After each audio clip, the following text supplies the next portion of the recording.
မင်္ဂလာပါဆရာမကတော့တကုံတက္ကသိုလ်ရုပ်ခဗေဒဌာနမှာကတိကတောင်ကိုတန်းမြောင်ထမ်းဆောင်နေတဲ့ဆရာမတော်ကြီးဝင်းဖြစ်ပါတယ်ဆရာမသင်ကြားပို့ချမဲ့ဘာသာရပ်ကတော့စတုဒ္ဓနဲ့အထူးပြုရုပ်ခဗေဒကျောင်းသားကျောင်းသူများနဲ့ဒုတိယနှစ်ဂုဏ်ယူရန်ကျောင်းသားကျောင်းသူများရဲ့ Board 4101 4201 Plan System Metric နဲ့ပထမနှစ်မဟာသိပ္ပံအထူးပြုကျောင်းသားကျောင်းသူများရဲ့ Board 613 Principle of Taxonomy ဘာသာရပ်မှာရှိတဲ့Cladogram ရေးဆွဲနည်းကိုသင်ကြားပို့ချမှာဖြစ်ပါတယ်။သက်ရှိအုပ်စုတစ်ခုရဲ့ evolutionary history လို့ခေါ်တဲ့ဆင့်ကဲဖြစ်စဉ်သမိုင်းကြောင်းတွေကို Cladogram လို့ခေါ်တဲ့ဂိုင်းဖြာတဲ့ပုံသဏ္ဍာန်ရှိတဲ့ phylogenetic tree တွေနဲ့ကိုးစားပြုပြီးဖော်ပြလို့ရပါတယ်။ဒါကြောင့် Cladogram တွေဆိုတာ phylogenetic classification တွေအတွက်အခြေခံဖြစ်နေပါတယ်။ Cladogram တစ်ခုတည်ဆောက်ဖို့ဆိုလို့ရှိရင်လှုပ်ဆောင်ရမယ့် procedure အနေနဲ့၄ဆင့်ရှိပါတယ်။ပထမတစ်ဆင့်အနေနဲ့ကတော့အပင်တွေကိုဒီချဲတို့ကရွေးချယ်ရမှာဖြစ်ပါတယ်။ Cladogram တိဆောက်ဖို့ဆိုလို့ရှိရင်အနည်းဆုံးအပင်ဟာ3ပင်ပါမှာဖြစ်ပါတယ်။ဒုတိယအဆင့်အနေနဲ့ဆိုရင်ရွေးချယ်ထားတဲ့အပင်တွေရဲ့ taxonomic description တွေကိုရေးသားရမှာဖြစ်ပါတယ်။ဒီ taxonomic description တွေရေးသားပြီးပြီဆိုတော့မှဒီလက္ခဏာတွေရဲ့အပင်တွေရဲ့ character တွေကို data ထည့်ဖို့အတွက် table လေးခုဆွဲရမှာဖြစ်ပါတယ်။နောက်ဆုံးအဆင့်ကြမှာသာ Cladogram ကိုတည်ဆောက်ရမှာဖြစ်ပါတယ်။ခုဖော်ပြထားတဲ့အချက်တွေကတော့ primitive character လို့ခေါ်တဲ့ simplicity character နဲ့ advanced character လို့ခေါ်တဲ့ complexity character တွေကိုဖော်ပြထားတာဖြစ်ပါတယ်။အဲ့ဒီမှာ happy အနေနဲ့2ချက် leaf အနေနဲ့3ချက် inflorescence 1ချက်နဲ့ flower 9ချက်စုစုပေါင်း15ချက်ကိုကျောင်းသားကျောင်းသူများအလွယ်တကူသိရှိနားလည်ရန်နှင့်တိတာထင်ရှားစေသောအချက်များကိုသာလျှင် Swinger, C.E.Bessey နဲ့ Hutchinson တို့ရဲ့ principle ထဲမှာကောက်နှုတ်တင်ပြထားခြင်းဖြစ်ပါတယ်။အပင်တွေကိုရွေးချယ်ပြီးပြီဆိုရင်ဒုတိယအဆင့်အနေနဲ့ description တွေကိုရေးသားမှာဖြစ်တဲ့အတွက်ဒီပင်ကတော့ရွေးချယ်ထားတဲ့ထဲက Iconia crisis လို့ခေါ်တဲ့ဗေဒပင်ရဲ့ description ကိုရေးသားရမှာဖြစ်ပါတယ်။ဒုတိယအပင်အနေနဲ့ကတော့ကျတို့ရွေးချယ်ထားတဲ့အပင်တွေကခေါင်ရမ်းမျိုးရင်းဖြစ်တဲ့ Hibiscus rosa sinensis လို့ခေါ်တဲ့ခေါင်ရမ်းပင်ရဲ့ description ကိုရေးသားထားခြင်းဖြစ်ပါတယ်။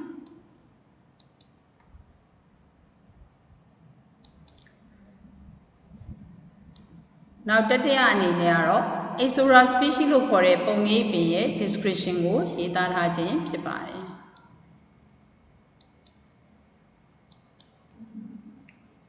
ဒီလို description လေးတွေရေးသားပြီးပြီဆိုလို့ရှိရင်တော့ဒီချေတို့ကဒီ description တွေကနေပြီးတော့မှ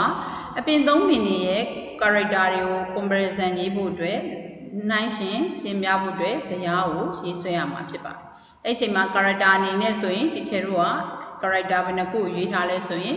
15ခုကိုရေးထားတဲ့အတွက်ကြောင့် C1 ကနေပြီးတော့15 ထိရှိမှာဖြစ်ပါတယ်။ဒီအောက်မှာတော့ taxa လို့ခေါ်တဲ့ဒီချေတို့ရေးချယ်ထားတဲ့အပင်တွေရဲ့သိပ္ပံနာမည်ကိုပြန်ရေးရမှာဖြစ်ပါတယ်။ C1 အနေနဲ့ habit,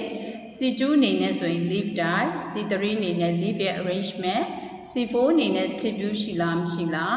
C5 နဲ့ inflorescence type, C6 အနေနဲ့ floral part, နောက်က C7 အနေနဲ့ bisexual လား unisexual လား C8 အနေနဲ့ zygomorphic လား actinomorphic လား C9 အနေနဲ့ဆိုရင် hypogynous လား epigynous လား C10 မှာဆိုရင် corolla တွေက abo ဖြစ်နေတာလားဆင်ဖြစ်နေတာလား C11 မှာဆိုရင် stamen တွေရဲ့ number C12 ကဆိုရင် stamen တွေက free long fuse လား C13 ကဆိုရင် carpel ရဲ့ number C14 ကဆိုရင် carpel တွေ abo လားဆင်လားနဲ့ C15 အနေနဲ့ placentation တွေကိုဒီချေတို့ကဇယားထဲမှာ description ကနေကြည့်ပြီးတော့ထည့်သွင်းထားမှာဖြစ်ပါတယ်ဒီလိုအချက်ကလေးတွေထည့်သွင်းပြီးဆိုရင်ဒုတိယ table အနေနဲ့ဒီမှာရှိနေတဲ့ character တွေဟာ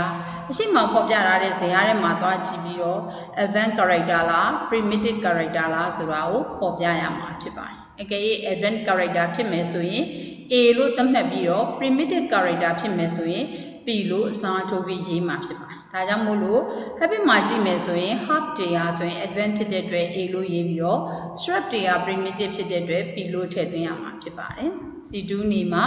leaf type တွေမှာ simple leaf တွေအားလုံးက primitive ဖြစ်တဲ့အတွက် B တွေပဲရေးသားမှာဖြစ်ပါတယ် leaf arrangement အနေနဲ့ဆိုလို့ရှိရင် alternate leaf တွေက primitive ဖြစ်ပြီးတော့ opposites က advanced ဖြစ်တဲ့အတွက်ဒီမှာ A လို့ရေးပြီးအပေါ်မှာ B လို့ရေးပါမယ်နောက်တစ်ခု leaf ရဲ့ stipule တွေမှာကြည့်မယ်ဆိုရင် stipule မရှိခြင်း H stipule လေးတွေက advanced ဖြစ်ပြီးတော့ stipule ရှိတာတွေက primitive ဖြစ်ပါတယ် inflorescence type မှာဆိုရင် racemose တွေက advanced ဖြစ်ပြီးတော့ cymose တွေက primitive ဖြစ်ပါတယ် floral part မှာဆိုရင် floral ရဲ့အစိတ်ပိုင်းတွေက pure number ဆို1 to 10 pure ပဲရှိမယ်ဆိုလို့ရှိရင်တော့ advanced character တွေပဲဖြစ်ပါတယ် unisexual နဲ့ bisexual မှာ bisexual တွေအားလုံးက primitive character တွေဖြစ်ပါတယ် zygomorphic နဲ့ actinomorphic မှာ zygomorphic က advanced ဖြစ်ပြီး actinomorphic က primitive character တွေဖြစ်ပါတယ် hypogynous နဲ့ epigynous မှာဆိုရင် hypogynous တွေက primitive ဖြစ်ပြီးတော့ epigynous တွေက advanced character ဖြစ်ပါတယ် sympatellate နဲ့ apopatellate တွေမှာဆိုရင် sympatellate တွေကဆိုလို့ရှိရင် advanced ဖြစ်ပြီး apo တွေက primitive လက္ခဏာဖြစ်ပါတယ် stamen တွေရဲ့အရင်အတွက်မှာလည်း pure number ကဆိုလို့ရှိရင် advanced ဖြစ်ပြီးတော့ numerous ကဆိုရင် primitive ဖြစ်ပါတယ်နောက်ကမှာ stamen တွေကွာချင်းဆက်ချင်းမှာကွာနေတဲ့ဟာတွေ free ဖြစ်နေတဲ့ဟာတွေကဆိုရင် primitive ဖြစ်ပြီးတော့ few ဖြစ်နေတာ advanced ဖြစ်ပါတယ်အရေးအတွက်အနေငယ်လေးပဲရှိခြင်းဟာဆိုရင် pure number တွေကဆိုရင် advanced character ဖြစ်ပါတယ် syncabus တွေအားလုံးကလည်း advanced character ဖြစ်ပြီးတော့ exact presentation တွေအားလုံးက primitive တွေဖြစ်ပါတယ်ဒါကြောင့်မို့လို့သက်ဆိုင်ရာ advanced primitive ဆိုတဲ့ character တွေကို A နဲ့ B နဲ့အစားထိုးပြီးထည့်ရမှာဖြစ်ပါတယ်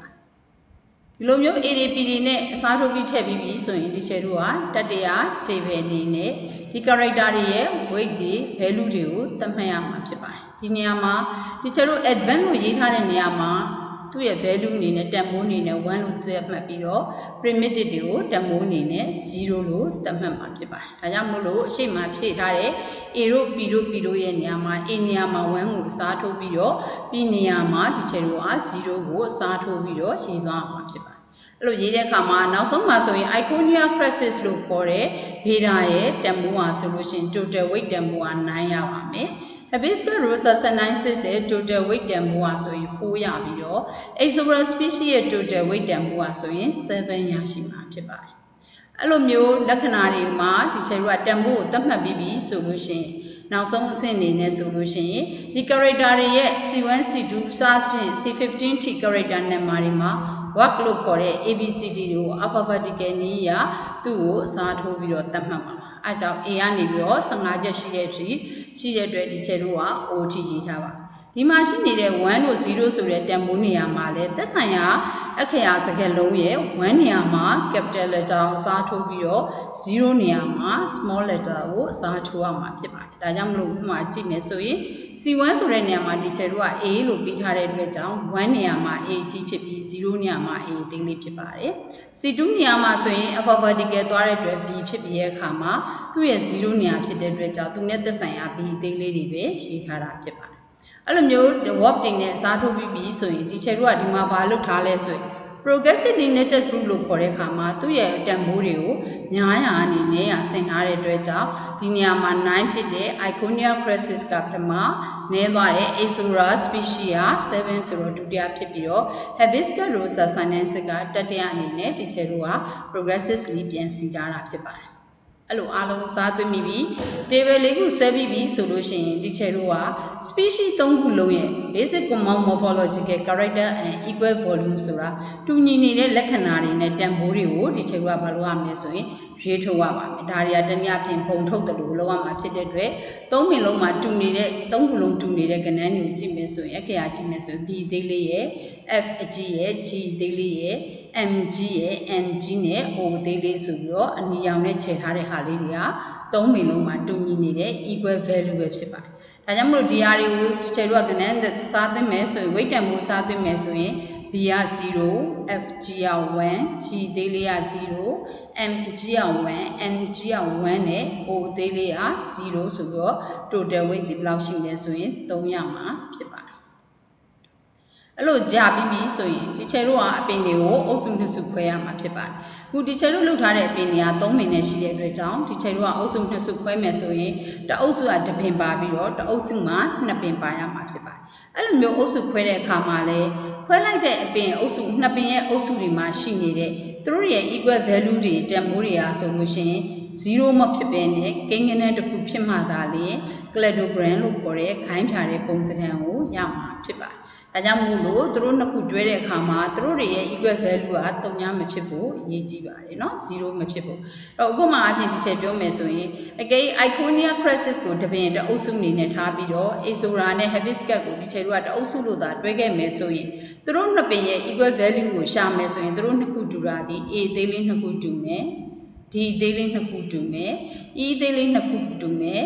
H အသေးလေးနှစ်ခုတူမယ်ကျန်တာတွေကမတူတော့အဲ့တော့အကုန်လုံးတူနေတဲ့ဟာတွေဒီ small letter ဖြစ်တဲ့အတွက်သူတို့ရဲ့တန်ဖိုးကိုသွင်းလိုက်မယ်ဆိုရင်0တွေပဲဖြစ်တော့0တွေပဲရနေမှာဖြစ်ပါတယ်ဒါကြောင့်မို့လို့သူတို့ရဲ့ဂိုင်းဖြာမှုပုံစံမရှိတဲ့အတွက်ကြောင့်သူတို့နှစ်ပင်ကိုမတွဲဘဲနဲ့ဒီချေတို့ကအောက်ကတစ်ပင်ကိုသက်ခွဲပြီးတော့အပေါ်နှစ်ပင်ကိုတွဲထားပါတယ်ဒါမှမဟုတ်လို့ရှိရင်အပေါ်နဲ့ဒီလိုအောက်နဲ့တွဲပြီးတော့အလဲကောင်းတစ်ခုကိုလည်းသက်ထားလို့ရပါတယ်เนาะအဲ့တော့အဲ့ချိန်မှာဆိုရင်ဒီချေတို့ကဘာကိုသွင်းလိုက်လဲဆိုရင် Iconium crisis နဲ့ Azora species ကိုတအုပ်စု Hibiscus ကိုတအုပ်စုလို့ဒီချေတို့ကသတ်မှတ်လိုက်အဲ့တော့ Iconium crisis နဲ့ Azora ကိုတအုပ်စုလို့သတ်မှတ်လိုက်ပြီးဆိုရင်ဒီအပင်နှစ်ပင်ရဲ့ equal value ကိုဒီချေတို့ကရှားပါမယ်ရှားတဲ့အခါမှာဒါမတူပါဘူးဒါလည်းမတူဒါလည်းမတူဒါလည်းမတူ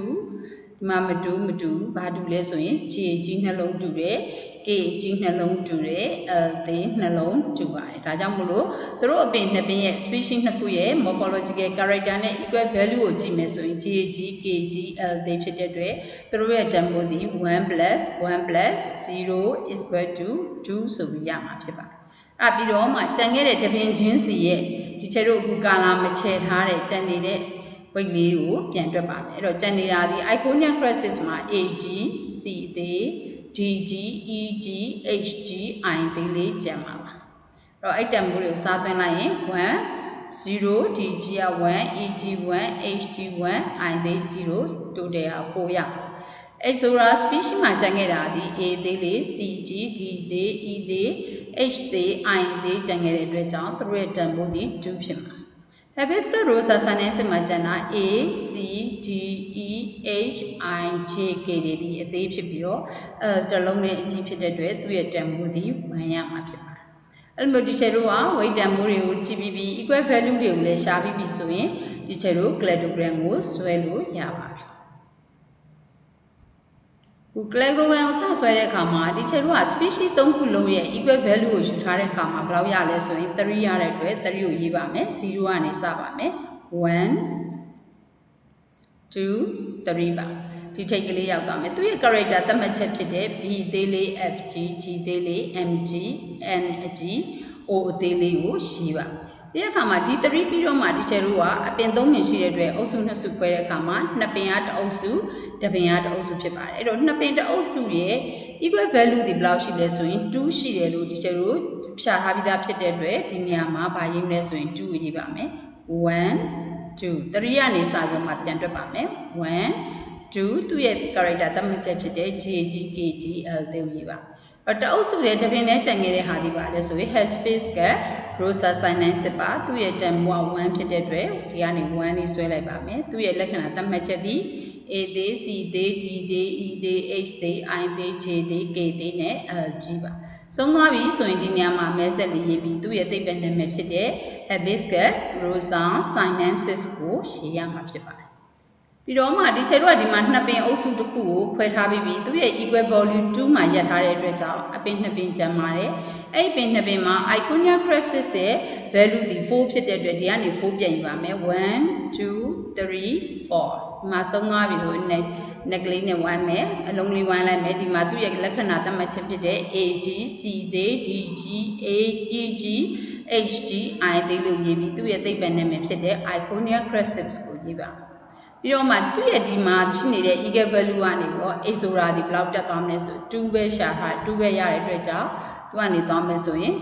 1 2စီးပြီးတော့သူ့ရဲ့ character သတ်မှတ်ချက်ဖြစ်တဲ့ A သေး CG T သေး E သေး H သေး I ကိုရေးမယ်သူ့ရဲ့သိပ္ပံနာမည်ဖြစ်တဲ့ဒီမှာအဆက်ကလေးချပြီး Azora species ကိုရေးရမှာဖြစ်ပါတယ် ဒီချေတို့ကဒီလိုပုံသဏ္ဍာန်လေး cladogram လေးကိုဆွဲပြီးသွားပြီဆိုရင်ဒီချေတို့ဆွဲထားတဲ့ cladogram လေးဒီ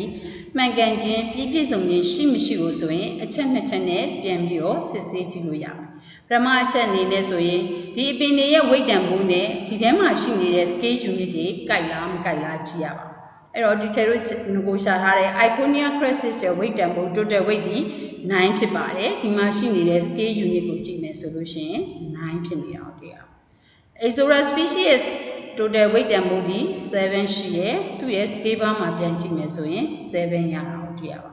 Hibiscus rosa sinensis ရဲ့ weight တန်ဖိုးဒီ4ရှိရဲ့ scale bar unit မှာကြည့်မယ်ဆိုရင်4ရတာကိုတွေ့ရပါဒီလို scale bar လေးကိုက်ပြီးဆိုရင်ဒုတိယအချက်အနေနဲ့ဒီချေတို့သုံးထားတဲ့ character 15ချက်လက္ခဏာသတ်မှတ်ချက်ဒီ A to O ဆိုတဲ့အချက်15ချက်ရှိပါတယ်ဒီလက္ခဏာ15ချက်လုံးပါလားမပါလားကိုပြန်ကြည့်ရမှာပါဒီမှာကြည့်မယ်ဆိုရင်